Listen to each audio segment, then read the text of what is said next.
Matin, le 7-9. Il est 7h44 sur Europe 1. On a beaucoup parlé cette semaine des 40 ans de l'accession de François Mitterrand à l'Elysée.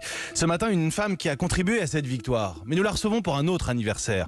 Le 15 mai 1991, il y a 30 ans, Édith Cresson devenait la première femme à devenir première ministre en France.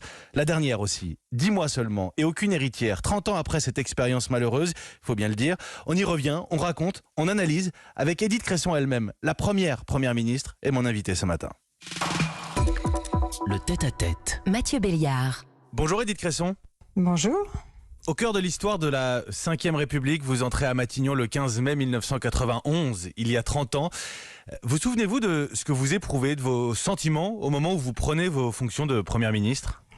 Ces fonctions de Premier ministre, je ne les ai pas recherchées. J'avais au contraire refusé la fonction. Et j'étais partie dans le privé, monter une entreprise. J'étais extrêmement réticente, d'abord parce qu'on était dans la deuxième partie du deuxième mandat, ce qui est la pire période. Je me souviens que je lui ai répondu « Ils vont être furieux », ce qui n'a pas manqué.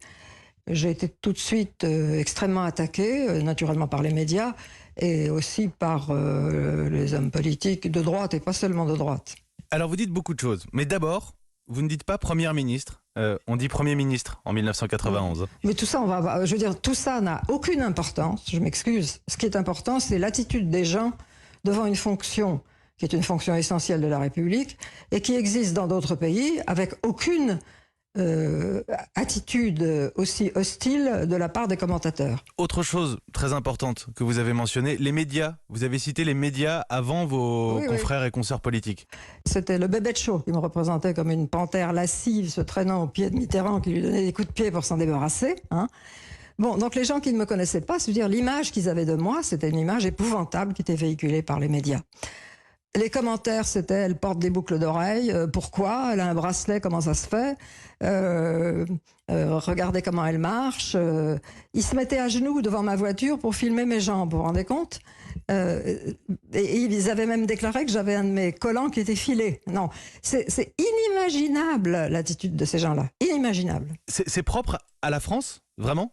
Totalement propre à la France, totalement et uniquement, parce que j'ai quand même circulé beaucoup. Et puis, j'ai vu comment ça se passe ailleurs. Jamais il n'y a des choses de ce genre ailleurs. Jamais. Une femme a été Premier ministre au Portugal sans que ça pose le moindre problème. Je n'ai jamais vu en Espagne, au Parlement, une attitude de ce type. J'en ai parlé avec des collègues espagnols qui m'ont dit que jamais ça n'existait pas. Donc, c'est spécifiquement français. Vous n'avez absolument pas le droit à l'erreur. Oui, mais je ne sais pas ce que c'est que l'erreur. Je n'ai pas le droit de faire rien. Donc, il ne s'agit même pas de faire des erreurs. Il s'agit d'essayer de faire quelque chose, ce que j'ai fait, parce que moi j'ai appliqué le programme qui était dans la lettre à tous les Français de François Mitterrand, où il y avait... Mais dès que j'essayais de faire quelque chose, c'était immédiatement critiqué d'une façon ordurière. Je regarde les noms qui composaient votre gouvernement, Édith Cresson. Roland Dumas, Pierre Jox, Lionel Jospin, Jack Lang. En 1991, ces grands noms de la politique, ils se laissaient gouverner par une femme ? Les ministres n'ont pas à se laisser gouverner. Donc, les noms que vous citez, je n'ai eu aucun problème avec Pierre Jox, avec Jack Lang, etc. J'ai eu des problèmes avec Roland Dumas, parce que lui, il était extrêmement macho. Mais autrement, les ministres, ils font leur boulot, ils ont suffisamment à faire.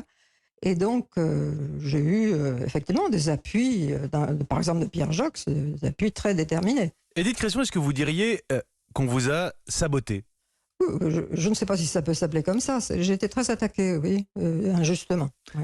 Parce qu'on peut voir toute la portée symbolique de Édith Cresson, première femme à Matignon. Et je vois d'autres noms dans votre gouvernement qu'on a connus mieux par la suite. Martine Aubry, Elisabeth Guigou. Est-ce que vous diriez par exemple que pour leur carrière, votre passage à Matignon les a empêchés, leur a nui ? Non, je ne crois pas. Non, je ne pense pas. Honnêtement, je ne pense pas. Martine Aubry, c'est moi qui l'ai fait nommer. Je ne crois pas que ça leur ait nui. C'est-à-dire que l'idée qu'une femme puisse être ministre pendant un certain temps, ça a choqué. Puis ensuite, ils s'y sont plus ou moins habitués.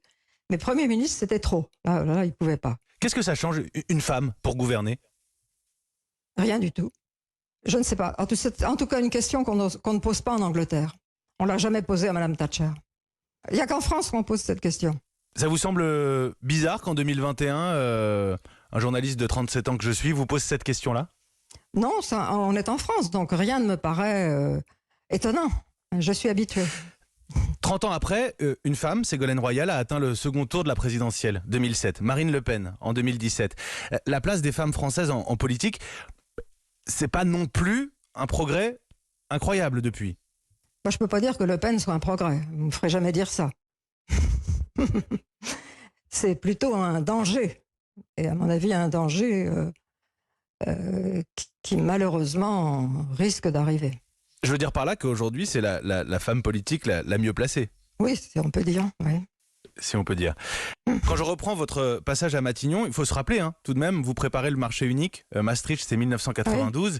Vous êtes aussi la première à avoir eu un ministre de l'Environnement. Vous parlez de développement durable dans votre discours de politique générale en 1991.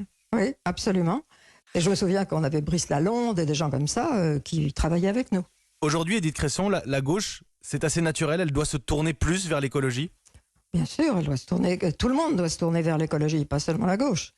C'est une préoccupation très importante à terme, parce qu'il y a quand même une menace sur l'environnement qui est très importante. Quand on lit les articles sur la montée des mers, sur la fonte des glaces, sur tous ces phénomènes à moyen et long terme qui sont une véritable menace, il faut effectivement faire très attention. C'est un problème à la fois technique et aussi politique. Le 30e anniversaire de votre arrivée à Matignon, on a beaucoup parlé cette semaine aussi des 40 ans, bien sûr, de l'élection de François Mitterrand. Sur le plateau de Quotidien, vous avez évoqué les années de préparation qui ont précédé 1981. Ah oui, on a beaucoup travaillé avant, bien sûr. La fabrication du programme, d'un collectif. Aujourd'hui, on n'en est pas là à gauche.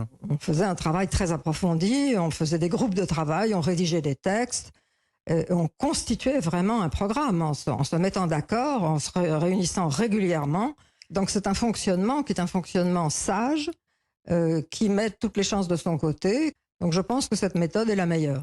Mais elle ne se démarre pas à 11 mois d'une présidentielle. Bien sûr que non. On avait démarré des années avant. Qu'est-ce que ça nous dit de la gauche d'aujourd'hui? On n'a pas l'impression que la gauche soit franchement prête. Enfin, nous, on a fait l'union de la gauche. Enfin, François Mitterrand, c'était d'ailleurs assez hardi à l'époque.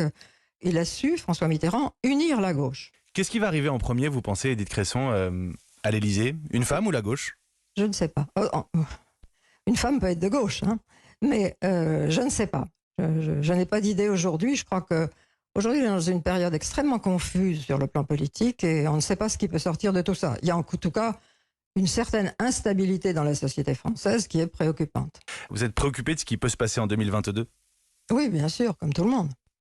Oui, je suis préoccupée, évidemment. Quel regard est-ce que vous portez sur, par exemple, sur l'actualité récente? On a une femme brûlée en pleine rue, des policiers qui sont attaqués, on a des militaires qui signent ou signeraient des tribunes. Donc c'est un désordre comme on n'en a pas connu depuis extrêmement longtemps. Et on peut dire que la France va mal. Il y a un malaise, il y a des violences comme on n'en a jamais connu, avec une fréquence extraordinaire. Donc je crois que c'est une situation extrêmement difficile. Et c'est pour ça que je suis assez pessimiste. Merci beaucoup, Édith Cresson. Je vous en prie. Au revoir, monsieur.